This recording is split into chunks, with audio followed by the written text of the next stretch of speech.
You're listening to The Pulse on AMI Audio. I'm Grant Hardy. Today we're talking all things orientation and mobility, especially within the blind and partially sighted community. Training, support, the evolution, how our cities and environments are changing. And to do that, I'm bringing on my AMI Audio colleagues, Kelly MacDonald, host of Kelly and Company, and Alex Smyth, host of Parasport Nation on AMI Audio. Hey guys, thank you so much for joining us today. Thanks, Grant. Yeah, thank you for having us. Let's talk about training, and maybe I can start with you, Kelly. Can you discuss your experiences with training, both as a child and in later life, in terms of advocacy, if it was adequate, what could be improved, what the process was like for you? Well, I feel, Grant, that my process started when I was pretty young. My parents helped me a lot with try to use what vision you have.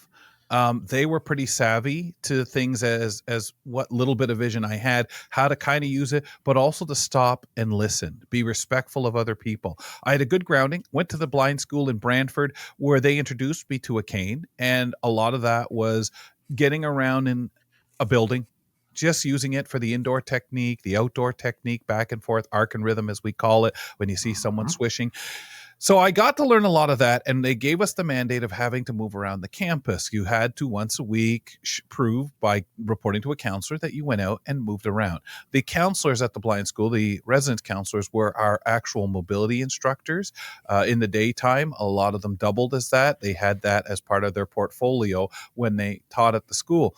The difference was we didn't use the cane in the school outside of practice. It became like a piano. You didn't carry your piano around. You went into the studio, practice. It was purposeful that you took your cane and went out. So that was my first grounding. And then in London, I remember CNIB asking if I wanted some training to my parents. And they said, oh, of course.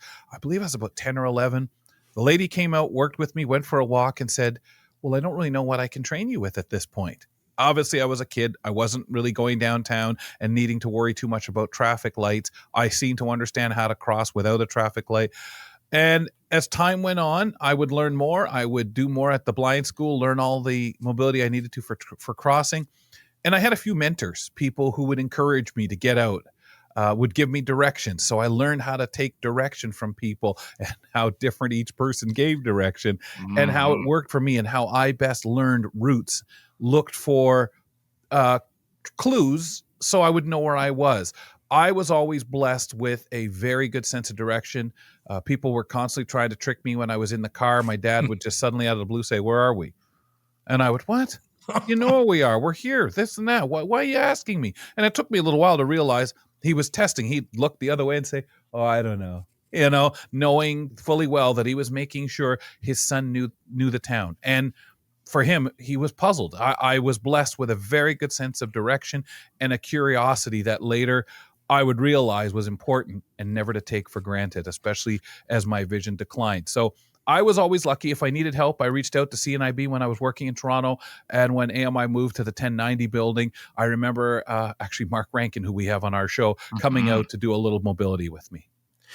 It's so interesting, and we always have this debate about mainstream versus not in terms of schooling. But I definitely think one of the advantages of specifically a school for the blind and partially sighted would be a real consistent framework there for your programming. I mean, I'm very lucky that I had a family that let me mobilize, run around, jump on the playground equipment, whatever it was. But at a mainstream school environment, I did find training was a little bit more inconsistent, especially overshadowed by academics now, which is unfortunate because the mobility is now the skill I need, maybe less about graphing a parabola.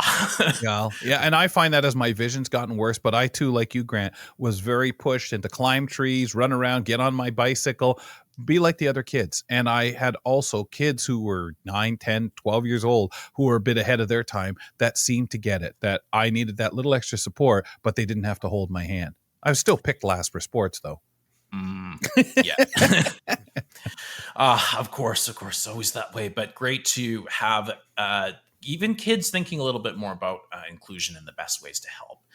Alex, I know you're coming at this from a little bit of a different perspectives. So, do you mind talking about your early experiences getting acquainted with mobility, Kane, your training and rehabilitation that you went through? Yeah, it's pretty simple, Grant. I didn't have any. That was kind of my experience. So for me, my vision loss presented itself when I was a bit older. So Hmm. with Usher syndrome, it's the hearing loss and the vision loss. The hearing loss came first. That was always my kind of introduction to the world of my disability experience. Hmm. Everything as a child was focused on navigating orientation around dealing with hearing loss.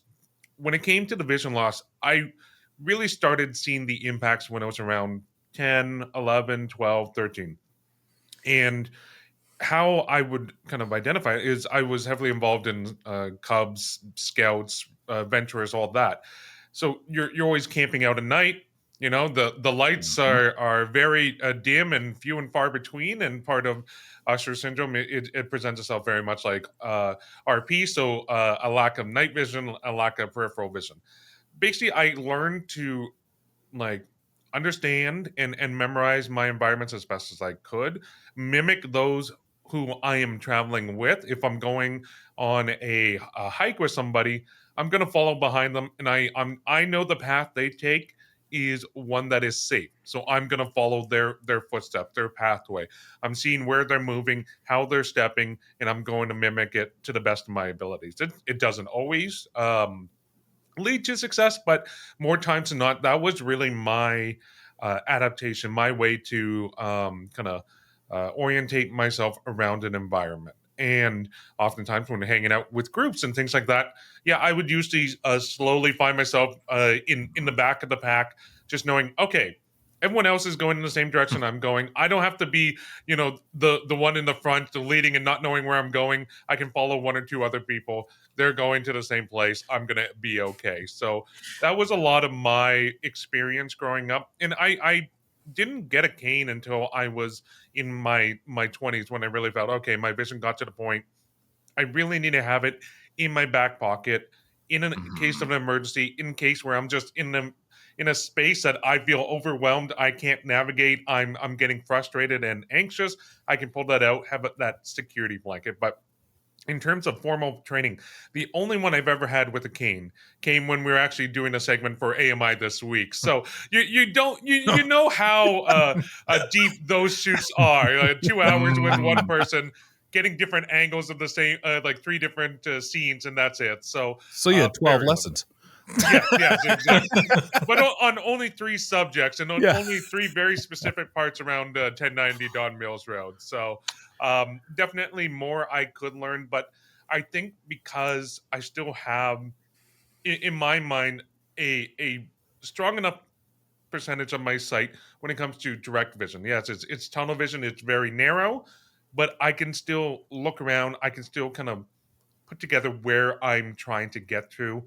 Yes, there may be a couple obstacles here and there, but for the most part, I rely on my vision and not my cane. Yeah, I wonder if there's this perspective where everybody kind of feels that you don't like. Do you ever feel like people just feel like you need no support at all, despite that not being Mm, true? Like, because I feel yep. like blind people are like, oh, you have a little bit of vision, like Hmm.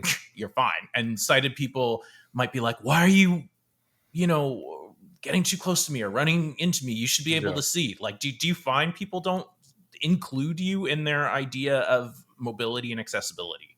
Yeah, because I've done such a good job through the years of mimicking and doing my own version of it and just following people. People forget. I've had it numerous times with the teams I worked with in at AMI, like going and shooting postcards or going on the road with AMI this week, and I'll be fine in 90% of the situations. But it's that 10% where it's just like, oh no, I'm in trouble. It's night. I don't know where I'm going. I'm starting to bump into things, and then it'll be like the producer or the videographer is like, oh right, I keep forgetting you're actually you have vision loss, you're legally blind, do you need help here? It's like, yes please. But but like that's part of it, because I never like to kind of vocalize a lot of my needs. I try to be like, no, I can do this, I can do this, I can help. Give me the gear, I'll lug it all up and stuff like that. But then it's like, yeah, those very specific instances. It's like, oh right, yes, actually, you do need accommodations, and we just keep forgetting because it doesn't come up every single time. I feel so bad about this now, but I remember when I was a kid playing Showdown where we'd be swinging and hitting this heavy ball. Sometimes it would roll down way far away down the window, and the kid that had like the tiny little bit of vision would be like, okay, you're up. Go run down and find this ball. And it's like, no, you don't understand. It's hard for me too. Yeah, definitely that understanding and inclusion is really important. Let's talk about cane use. Kelly, you kind of touched on this a little bit, but do you want to talk about like when did you decide to pick up the cane? When not? Was there any sort of stigma for you about it, or it just kind of came naturally? Yeah. There was a bit of the stigma because as soon as you pick it up, I had to get to where I understood it spoke for me, especially walking, bumping people as being a big guy. And, am I taking up too much sidewalk, or is that the first thing I had to learn? People didn't necessarily think of a vision issue. They thought you were being rude, or maybe you were on something and that's why you banged into them, or you were up to something. The first thought wasn't, oh, he's blind or he's low vision or something like that. I think it came me hanging. I was in Toronto doing theater stuff when I was 16 with a summer program, and I was billeted at a family's house, and the young man whose house it was, he would go with me and we'd do rehearsals. And I remember walking around a corner one day, and friends of his were a little shocked and surprised he had this big guy hanging off his elbow. And I could hear the awkwardness. Not sure, have no idea what they thought, but there's this new guy hanging off. Is he in trouble? What's going on here? And I felt I put the man in a spot. The next day was the first day we walked out of the apartment building that I started the rest of my life never, ever not taking my cane. Ever, never being apart. When I go out, it was always with me, is always with me. And again, that was for me the clicking point. And even when I don't necessarily use it in the traditional way, I like the idea that it came to me, that it speaks for me, that if I bump into someone, hopefully when they spin feeling they're being attacked, it says, no, don't hit him in some fashion. Right. And I've had it where it hasn't, where I've had people snap at me, scream at me as if it's supposed to know, or even if they clue in that it's an actual white cane instead of a fancy pool stick. Yeah. I remember my best childhood friend in grade 6 going to the swimming pool with me. No cane, and we had a few questions about why we were walking sighted guide for sure. Yeah. May not be my favorite fashion statement about myself, although I like how they're trying to make the canes more fashionable with different colored canes and stuff, but it is a very powerful visual aid, at least. And I always worry then, because I've never been able to fully see, does that send mixed message in the sense of what that stick actually is? If it's not a white cane, which we've worked so hard to educate people to know, I have a black cane, one you'd take out places if you were wearing a suit and you're at a function, and it's totally what looks like a white cane, just painted black. But would people understand what it is? But you still have that issue that people don't know what a white cane is. That's anyways. Right. So, exactly. you weigh the balance. I think sometimes we overthink it because, like, well, we've done all this work, this awareness piece of making things like the white cane so synonymous, but the symbol. Those are stories that people just don't fully realize still. No, they don't. And you can only expect so much, right? It's like people who are in a wheelchair who may use the checkered eye that Libby Thaw came up with, because of people who can't use a cane to identify, who don't have a dog, or anything that people consider synonymous with vision loss, if they even know it. And it is. And you, like you say, Alex, we overthink because it's more in our world where others are not thinking about it at all. Yeah, absolutely. Very true. Alex, what's your perspective there on cane use? Yeah, it's funny because the few times that I've taken out my cane to use it, it has been when it comes to either like public transit or mass transit. So, there was a long stretch where I was commuting into Toronto every day for AMI, taking the GO train, coming off the Lakeshore West train in Toronto, which is the busiest train line probably in the country, right at rush hour, right in downtown Toronto at Union Station.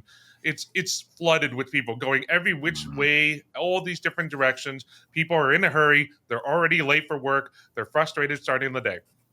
I got to the point where I would be bumping into people at least once or twice a day, and it's like, you know what? I want to avoid this. I'm going to take out the white cane.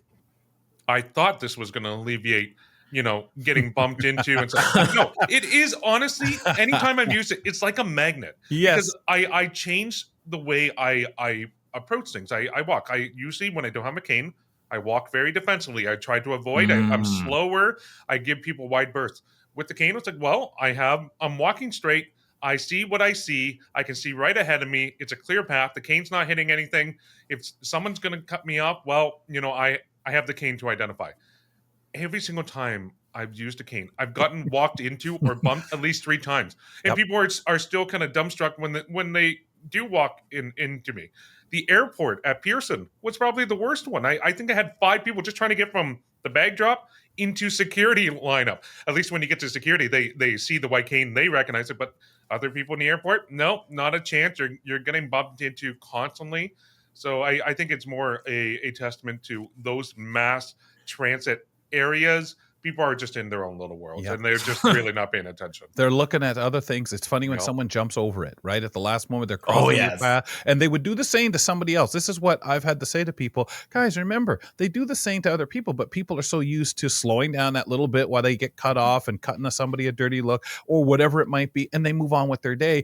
And I know when I did a lot of traveling in Toronto, that was just part of the day. I Mhm. bumped into people every day. Somebody tripped over my cane. More times I shot my arm out and was thankful they didn't care. They didn't have a coffee to spill on me, and caught people before they went down. Sometimes not. Sometimes they went down, and it just became regular because I moved reasonably fast. I knew the stations. I used to always run down the stairs. And as my vision got worse, then I had to make an adjustment because, there's a couple of times where I realized, hey, I can't see that anymore, and almost hurt people. Yeah, that's so interesting. I guess I don't have that same perspective to compare to that you guys do. I've had no vision since birth, but yeah, it's so fascinating. I would have thought maybe less people would be obscuring your path with the cane, but it makes sense to walk a little less defensively. Maybe I guess I walk pretty defensively, so maybe that's why I don't run into as many people as I thought I maybe would. So let's talk about you know what? Let's talk about accessible tools first. Kelly, are there any specific navigation apps, travel apps that you use to enhance your navigation? Um, you know what, Grant? I think the most I would use is a Be My Eyes or Ira if I was somewhere and needed a sign read or something. I have considered the glasses, that different ones, and maybe one thing I'd get so that they have my perspective. And definitely I would look at maps for navigating to something. I have used even just the darn Google mapping Mm. on the iPhone if I had to walk 4 or 5 blocks and just needed to figure out where something was. But for the most part, no, I usually, if I'm going somewhere, I'll ask about the place. I'll ask about, if where I'm getting off. I have not been traveling in Toronto as much in a long time, using the subway and everything. And in Toronto, it was hard because I knew Toronto very well. Since I was 16, 17 years old, even though I was a Londoner, I knew Toronto inside out, and I learned very well how to travel if I went to a strange city, to ask questions, to find out kind of the layout of the city, but mainly where I was going to be. But a lot of that, Grant, was a general curiosity. I always loved to know about cities, towns, streets. I used to always find it fascinating in transit. Yeah, absolutely. Biggest thing for me for sure is streets. I want to know what street I'm coming up to, and if possible, whether it goes through on both sides. I Yes. used to use Nearby Explore. It's getting discontinued. Sean Priest recommended Voice Vista, I believe it's called. I'm Yep, going to I have think to so. try that. But yeah, nothing beats sending a I think picture. that's the hardest, though, isn't it? That Mhm. knowing how an intersection works. One thing a lot of things don't tell you is if it's lined up properly or not. And I have used Be My Eyes to call and say, what does this intersection look like? If I got to cross, is it straight, or no, it's angled, or no, the other side is a T intersection. Oh, Yeah. okay. Especially in somewhere I haven't been. That's so huge and an excellent tip for sure. Nothing beats sending a picture or calling and getting that description. Yeah. Alex, do you find there are accessible tools, magnifiers, whatever it is that make a difference for you? For me, honestly, Kelly already mentioned it. It's Mhm. using Google Maps or other like kind of Mhm. mapping ones. I specifically, I'll kind of go through, map out the route, but then if there is a street view, if there is that real time view that I can get the sense and identify those familiar markers. Okay, what should I be looking for? Oh, the Mattamy Athletic Center I was at yesterday. Oh, well, there's a Holiday Inn right next to it. Okay, so I can see the Holiday Inn. I know it's on this street. It's on this corner. There's the Loblaws right there. Okay, I built enough visual clues for myself that are large enough that I'm going to see them, that okay, once I get close I should be able to find at least one or two of them and I know I'm there. So it's a lot of prep work for me, not so much on the journey itself, but preparing to go to a certain location. I'm always looking it up on a map, just seeing where I'm going, or if I'm taking public transit like a subway, it's like, where is the station entrance, exit, Exactly. and then how far away, what Yeah. way do I need to go? Yeah, I find that on the journey, it's tough. You got to do the homework before. At least for me, I've always, whether back in the day, calling a place, asking questions, talking to people who have been to this place that I might be going, knowing about what the landmark might be that I'm after, the distance out of a subway station from a bus stop, what direct, and keeping in mind that everybody has sometimes directionally challenged. Someone might tell me one way and somebody else has another. Somebody might figure, hey, I cut across the grass and whoa, that won't work for me necessarily. I don't have any landmarks. So again, the question and answer thing can be a problem. And even on the day of, I grew up, just ask somebody. Yeah, but not just somebody. A lot of time I've asked people who work at a place, by the way, what's the address here? Oh, because they just show up and go. They don't know off the top of their head. Yeah, I remember someone telling me once, don't ever ask leading questions. Like if you ask, oh, if I turn right and keep walking, is this the first door on my right? A lot of people be like, yeah, that kind of sounds about right. It's just that leading question.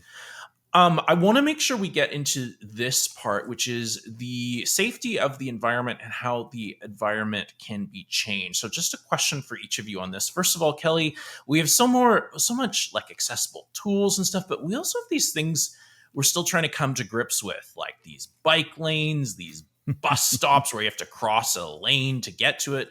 Do you think the environment is safer or more dangerous in general, and how can we move forward?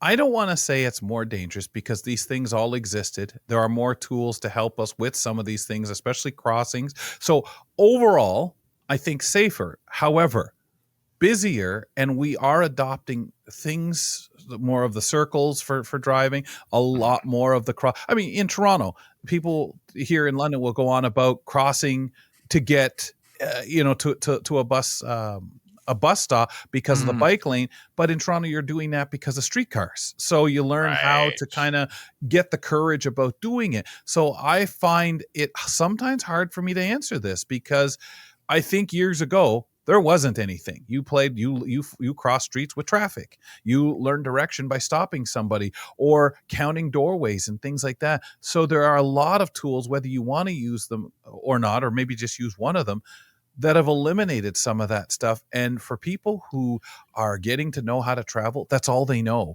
I think the older people, they may be a little more stubborn or not sure how to use it or how to, can I put headsets on? Well, no, of course not. But what can I use to allow me to feel comfortable? Safety wise, yeah, I think there's a lot of things to make you feel safer. Yeah, you guys are ahead of us there with the streetcars because we're just coming to grips with like, wait a minute, I might have to cross somewhere just to get to the bus stop. Just to get to the stop. Well, and especially with electric vehicles, right? Like you don't know. I mean, a bike, it doesn't have an engine, but there are a lot of electric vehicles or even hybrids that their noise is buried anyway. I know they're trying to create noise for them so that we as blind people know, and some of them can be pretty loud. Yep. And Alex, you have a perspective that I think could be beneficial for everyone if we figure this out. The auditory environment. What are the problems and how can it be improved? Yeah, so definitely, I mean, take Vancouver, take Toronto. You go downtown, either major city. The level of noise, the drone of a major city, it is overwhelming. It's so hard. You have to train your ear to be able to decipher what this noise is, what this noise is. What are the noises you're trying to kind of pick out that are guiding you, whether it's a certain chirp or a beep for a crosswalk or something like that. But if you got cars honking their horns, things like that, it can get drowned out. I also think like on public transit and stuff, 90% of the time, they have these like announcements, but the speakers are all blown out. You Yep. can't actually hear what they're trying to say. So you have to essentially hope that you're keeping track yourself. Okay, I think it's XYZ. It goes back to doing that homework. So I think there's not enough maintenance and kind of attention paid to the auditory side of things. Mhm. Okay, we put in the system, great, but have we maintained it? Is it still functioning as it did when we first installed it? Do we need to update it? Do we need to change the volume because the world around is so noisy that it doesn't stand out? Yeah, it's an interesting point, and I've noticed that really everywhere in the world that You bet. visually we put so much effects and whatever, but auditorially they'll just use some amazing technology, but then like a crappy speaker, Yeah. whatever it is, and we don't really think about that too much. Yeah. Really Or need to somebody do turns it off because it's annoying, right? Yeah. And or turns it down because it bothers. And I've even had drivers say, "Well, you're not riding here 8 hours a day having to put up with that thing." And I've said, "Well, no, but I'm also not paid to ride this thing." Yes. I'm paying to ride this thing. That's right. Yeah. Excuse me for your inconvenience about the audible signal. And I'd like to get off at the right spot, the safe spot, because it's the one I know that I'm supposed to get off, not somewhere else. Well, my direction's from here. You're at a different stop. Exactly. Any final thoughts, real quick? It's a little bit open. I think For me, go ahead. Adam. thanks, Kelly. I think with design, with the environments, one thing that really has kind of become the norm, it's a new style. Everything is just washed out in color. I think there is such a missed opportunity to be bold when it comes to things like color. Make washrooms stand out. Have certain color schemes that are bold, that are in your face, that are impossible to miss if you have even 5 to 10% of vision. That makes a space more accessible. I can see it across an arena where the bathroom is because it is bright and blue and pink, and I can recognize what that is telling me. Yeah. Everything has gotten into a world of gray or woods. Mhm. They look nice, but it's so hard to differentiate now. Yeah, Mm. yeah. I find Color- that in drugstores, right? It's horrible. Everything blends in stores, and there are things to hurt yourself in them as well. Grant, I'd like to say I've always felt that cooking, being able to get out and move around, especially for somebody who's disabled in the low vision blind world, is such a must. So don't be afraid of it, but make it work for you and be bold and open about it. And please pay attention. There's always something changing. 100%. Kelly and Alex, thank you so much for joining us today on The Pulse. Have a wonderful rest of your day. Thanks, Thank Grant. you. Thanks, everybody.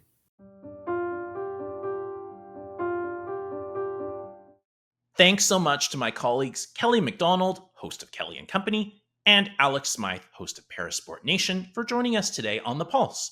The Pulse airs Tuesdays and Thursdays at 1:30 p.m. Eastern on AMI Audio. You can also watch the show on YouTube or download it wherever you get your podcasts. I'm Grant Hardy. Thanks for listening.